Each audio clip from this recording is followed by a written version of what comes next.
நமஸ்காரம். விநாயக சதுர்த்தி இந்த மாசம் செப்டம்பர் 7ஆம் தேதி வருது இல்லையா?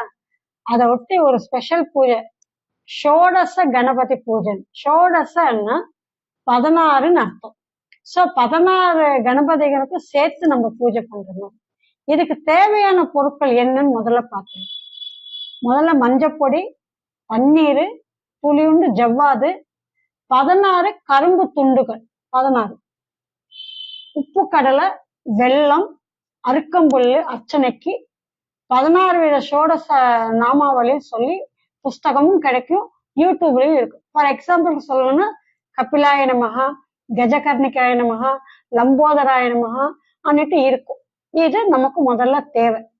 முதல்ல என்ன பண்றேன்னா, ஒரு 16 ஸ்பூன் டீஸ்பூன் மஞ்சப்பொடி போட்டுக்கோங்க. அதுல 16 ஸ்பூனு ரோஸ் வாட்டர், பன்னீர் பார்த்து கலந்துக்கோங்க. எவ்வளவு தேவையோ அவ்வளவு கலந்துக்கோங்க. அதுக்கப்புறம் அதுல ஒரு சிட்டிகை ஜவ்வாது கலந்துக்கோங்க. கலந்துட்டு இந்த மாதிரி ரெடி பண்ணி வச்சுக்கோங்க. இத இந்த மாதிரி ஒரு 2 வெத்தலை எடுத்துக்கோங்க. ஒத்த வெத்தலையிலையும் வைக்கக்கூடாது. அதனால 2 வெத்தலையில இந்த பிள்ளையார இப்படி பிடிச்சுக்கோங்க. பிடிச்சுண்டு இது முன்னாடி சந்தனம் குங்குமம் வச்சுட்டு இப்படி ஒரு தட்டுல வச்சிடுங்க. வச்சிட்ட பிறகு அருக்கம் புல்லால இந்த 16 நாமாவளி சொல்லி அர்ச்சனை பண்ணுங்க. அர்ச்சனை பண்ணி முடிச்ச உடனே விளக்கெல்லாம் ஏத்திக்கணும். 2 விளக்கு, நெய் விளக்கு ஏத்திக்கிறீங்களோ, நல்லெண்ணெய் தீபம் ஏத்திக்கிறீங்களோ, அதெல்லாம் ஆஸ் யூஷுவல். தேங்காய், பழம், பூ, வெத்தலை பாக்கெல்லாம் அதெல்லாம் ஆஸ் யூஷுவலா வாங்கி வச்சுக்கோங்க. இந்த 16 நாமாவளி அருக்கம்புல்லால அர்ச்சனை பண்ணணும். அருக்கம்புல்லால அர்ச்சனை பண்ணி முடிச்ச பிறகு ஊதுவத்தி காட்டணும். தட் இஸ் கால் தூபம். தூபம் காட்டிட்ட பிறகு இந்த 2 விளக்குலயே ஒரு விளக்கு எடுத்து தீபம் காட்டணும். தீபம் காட்டி முடிச்ச பிறகு நைவேத்தியம் பண்ணுங்க. அந்த 16 கரும்பு துண்டு வச்சிருக்கீங்க இல்லையா, அதுவும் உப்பு கடலையும் வெள்ளத்தையும் வச்சு நைவேத்தியம் பண்ணுங்க. நைவேத்தியம் பண்ணி முடிச்ச பிறகு கற்பூரார்த்தி கொடுங்க. கற்பூரார்த்தி முடிச்ச கையோட 9 தோப்பு கரணம் போடணும். அது ரொம்ப முக்கியம். 9 தோப்பு கரணம் முடிச்சிட்டீங்கன்னா பூஜை முடிஞ்சதுன்னு அர்த்தம்.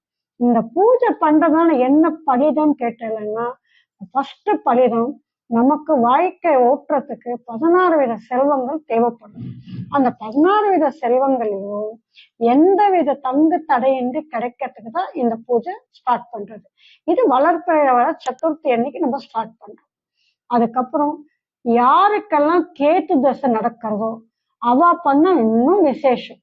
அதுக்கப்புறம் காலசர்ப்ப தோஷ ஜாதகக்காரால் இந்த பூஜையை தொடர்ந்து பண்ணிட்டே வந்தீங்கன்னா உங்க வாழ்க்கையில ஏற்படக்கூடிய இன்னல்கள்லாம் நீங்கி நல்ல மேன்மைகளும் முன்னேற்றங்களும் ஏற்படும். இன்னொன்னு ரொம்ப முக்கியமானது, கொஞ்சம் மெனக்கட்டு ஒரு காலையில 9 மணிக்குள்ள இந்த பூஜை பண்ணீங்கன்னா ரொம்ப சிறந்தது. சரி, பூஜை முடிச்சிடுறீங்க.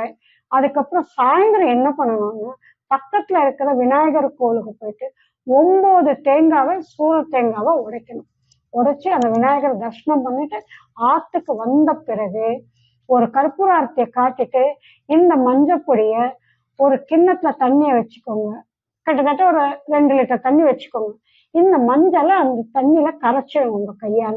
அதை கரையிறப்பவே உங்களோட இன்னல்கள்லாம் கரைஞ்சு போறதுன்னு மனசுல தியானம் பண்ணிக்கோங்க பகவான்.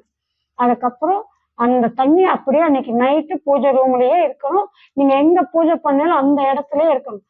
மறுநாள் காத்தால வீடெல்லாம் சுத்தபத்தமா பெருக்கி தொடச்ச பிறகு புளியுண்டு வீடு முழுக்க இந்த மஞ்சள் தண்ணியை தெளிச்சுட்டு பாக்கி இருக்கிற மஞ்சள் தண்ணிய ஒண்ணு குளத்துல விடுங்க, இல்ல ஆத்தங்கரை இருந்தோன்னா அங்க விடுங்க, இல்ல ஆத்துலயே கிணறு இருந்தா கிணத்துல விடுங்க. இது எதுவுமே வசதி இல்லைன்னா கால் மிதிப்படாத இருக்கிற இடம் அரச மரத்து பிள்ளையார்கிட்ட போயிட்டு இந்த ஜலத்தை விட்டுடுங்க.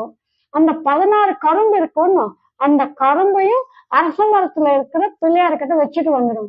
அது எறும்புகளுக்கோசம் கொடுக்குறது. அந்த உப்பு கடலை வெள்ளத்தை முதல்ல ஆத்து குழந்தைங்களுக்கு கொடுங்க. அதுக்கப்புறம் பெரியவா பிரசாதமா எடுத்துக்கோங்க. நம்பிக்கையா பண்ணுங்க, நல்ல பலிதம் கிடைக்கும். நன்றி. மீண்டும் சந்திப்போம். வணக்கம்.